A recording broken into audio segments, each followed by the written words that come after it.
History, petites et grandes histoires, un thème, 10 mots. Bonjour et bienvenue dans cette deuxième émission de History avec Nathan et Roman. Bonjour. Donc, comment vous allez ? Bien et toi ? Ça va. Le concept 10 mots, un thème et surtout pas mal de créativité car on va devoir vous écrire une histoire chacun. Nous aurons aussi la capsule d'histoire de Roman. Donc pour petit rappel, les mots de la semaine dernière, les mots de cette semaine, pardon, c'était honneur, sacrifice, Bordeaux, os, goutte, officiel, être perdu, 10, plénitude, beau-père. Et le thème, c'était le Canada. Donc sans plus attendre, on va passer à la première histoire.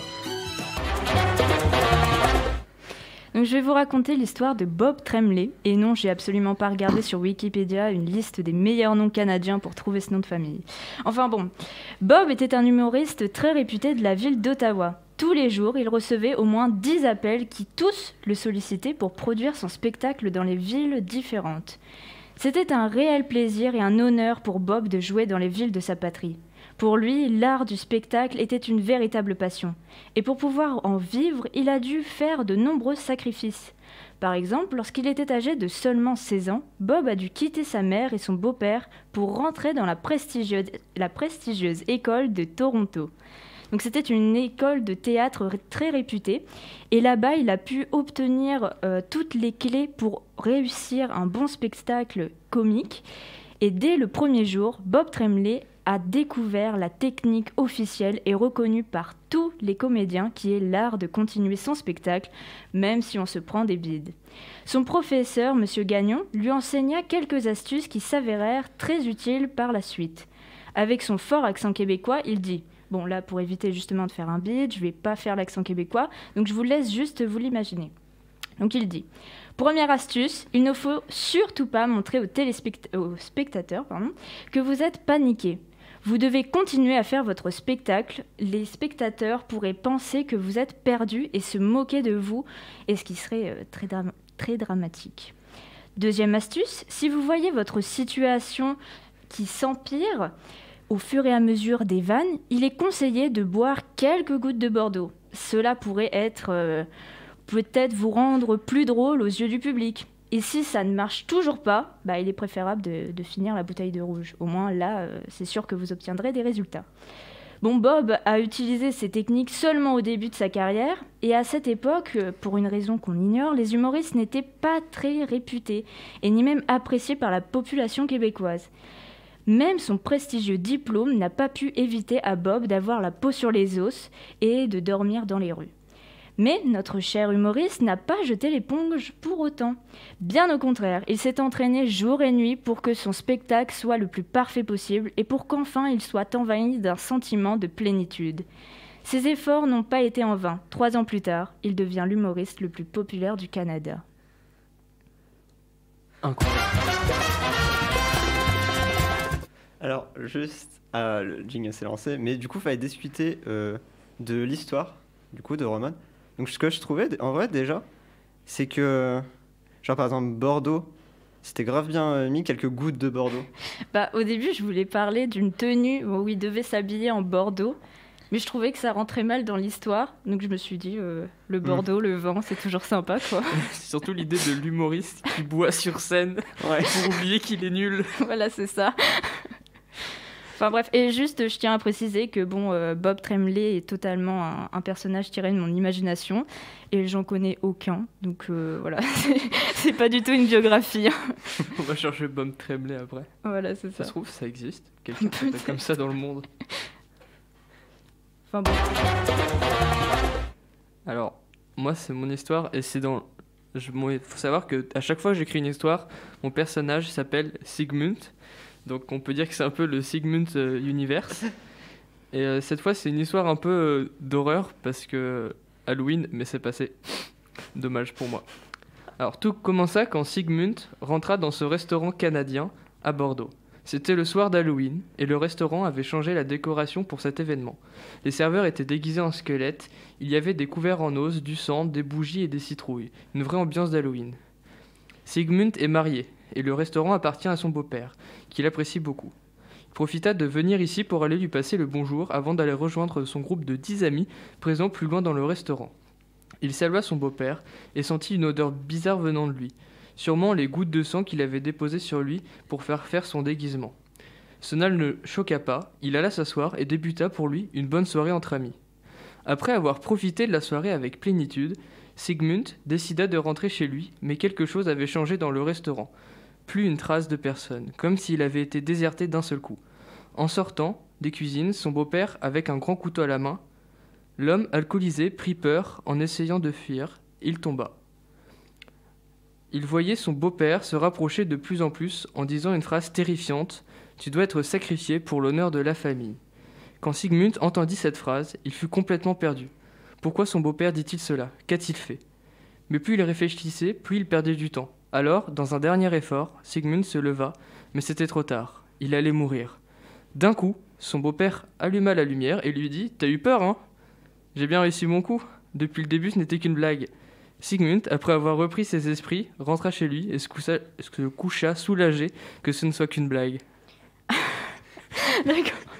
Au La début, chute je est me pas suis mal, dit, mais ouais. attends, c'est quoi la chute là? Parce que, bah, franchement, ouais, elle est pas mal. Tu vois, là, t'as changé. Enfin, pendant tout ton récit, je m'étais dit, la semaine dernière, Nathan, c'était lui qui mettait un peu d'humour et tout dans sa petite histoire. Et là, justement, c'est lui qui va nous faire pleurer.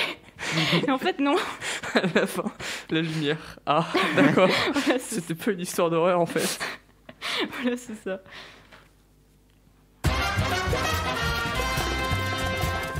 Alors on va passer à mon histoire maintenant. Donc, Marcus était un jeune entrepreneur d'une vingtaine d'années, dans la plénitude de sa carrière. En effet, il était dans la vente de meubles de qualité à Bordeaux, et son commerce marchait à merveille. Il avait une relation amoureuse avec une jeune fille canadienne au nom de Lucy. Un jour, le jeune homme voulut voir sa bien-aimée au Canada, et s'en était donc décidé de venir la voir pour la première fois et la demander en mariage après tous ces mois de relation. Marcus quitta donc sa ville natale pour traverser l'Atlantique et rejoindre Lucy à Montréal. Il était prévu de passer la semaine chez Lucy et chez son futur beau-père. Cette rencontre officielle le faisait stresser au fur et à mesure qu'il se rapprochait de sa destination. Une fois arrivé devant l'adresse que Lucy lui avait donnée, ce n'était pas une maison, mais un immense manoir. Il fut surpris de voir la taille de la bâtisse, car Lucy ne lui avait pas parlé d'une telle habitation. Il alla toquer à la porte, quand un homme ouvrit en même temps. C'était lui. Il redoutait cette rencontre depuis maintenant plusieurs heures.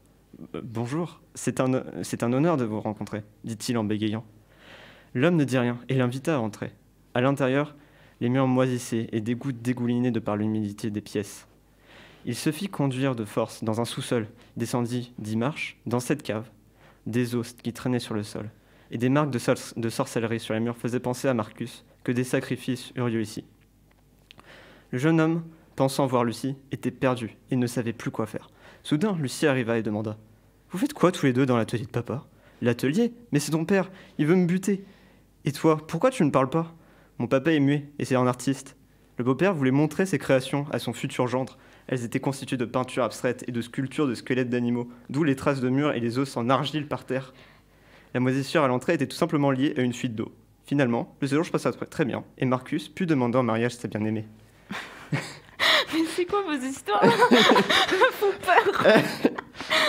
À chaque fois, genre, c'est rien. Désolé de t'avoir coupé la parole. Mais Non, à non, chaque fois, vas-y. genre, c'est rien. Genre, le personnage, il panique pour rien. Et Ouais. à chaque fois, Vous êtes On est là. concertés ou quoi? Non, même pas, on a juste eu à peu près la même idée. Mais c'est que je me suis dit, sacrifice. Tu vois, sacrifice, Ah ouais, toi, t'as tout... j'arrivais pas à le caser, du coup je me suis dit, on va partir sur un truc qui fait un peu peur et Ah, et ok. tout. D'accord, toi, t'es vraiment passé sur les... Enfin, parti sur des sacrifices Ouais, humains. ou, ouais sacrifices- j'ai vraiment bloqué sur sacrifice, tu vois. D'accord, ok. J'ai pas essayé de le faire passer par, je sais pas, genre... Une expression. Ouais, une expression ou un truc. D'accord. Et du coup, ouais, quand j'ai entendu l'histoire de Nathan, j'étais là en mode mince. Il a fait pareil que moi, la chute. Donc, bah voilà. C'était nos 3 histoires. Et donc, du coup, là, on va passer à la rubrique de Roman, les grandes histoires. La grande histoire. La grande histoire. Alors ici, je vais vous raconter l'histoire du Québec. Alors oui, je sais, je rentre pas trop dans le thème parce que normalement c'est le Canada. Mais bon, si je devais faire toute l'histoire du Canada, je pense que plus aucune personne ne m'écouterait à la fin de ma chronique. Elle serait beaucoup trop longue. Enfin bon, ici, je vais plutôt me focaliser sur la période de colonisation et de décolonisation du Québec. Parce que oui, on parle beaucoup de la colonisation des États-Unis, mais très peu de celle du Québec. Bon, maintenant, rentrons dans le vif du sujet. Donc, après la découverte de l'Amérique par Christophe Colomb, François Ier, le roi de France, finance des expéditions vers l'Amérique pour lui rapporter de l'or et des richesses. Parmi les navigateurs mandatés se trouve Jacques Cartier, qui découvre le Québec et noue des liens avec les tribus indiennes.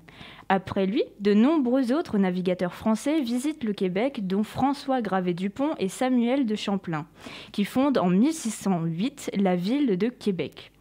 Donc, lors de la colonisation, les Français ne veulent pas être en mauvais termes avec les Indiens. Donc, c'est pourquoi ils s'allient avec la tribu Huron, avec qui ils créent un commerce de fourrure. Mais les colons, désirant plus de territoire, vont conquérir la Louisiane en 1682, ce qui ne plut pas du tout à la tribu indienne des Iroquois qui décident d'attaquer les Français. Donc après 2 décennies de massacres, un traité est signé à Montréal.